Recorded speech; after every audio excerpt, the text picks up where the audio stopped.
Salvatutti è una versione nostrana, la su di no, del nascondino.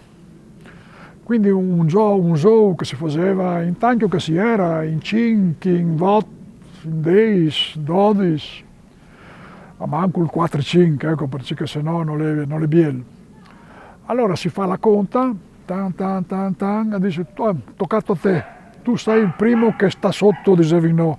Sta sotto significa mettersi sul muro, così, senza iodi, e fa la conta. Contare, che ne so, fino a 30, 1, 2, 3, 4, 5, 6.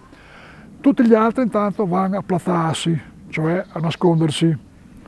Finita la conta, arrivato a 30 per esempio, quello che è sotto, quello che è sul muro sotto, comincia ad andare in cerca per stanare quelli che si sono nascosti.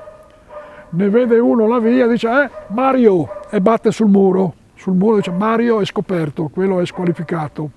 Anzi, lui è il primo a essere pescato, quindi la prossima volta tocca a lui stare sotto il muro, quella è la regola.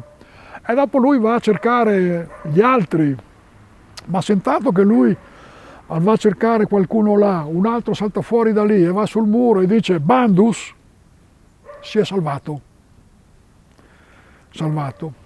Se questo che riesce ad andare a battere lui prima di chi era sotto è l'ultimo, tutti gli altri sono già, o si sono già salvati o sono stati già battuti dal battitore, l'ultimo non salva solo se stesso, ma dice salva tutti. E allora quello che stava sotto prima sta sotto un'altra volta e salva quello che era stato preso per primo. Questo era il gioco del salvatutti, molto praticato da noi.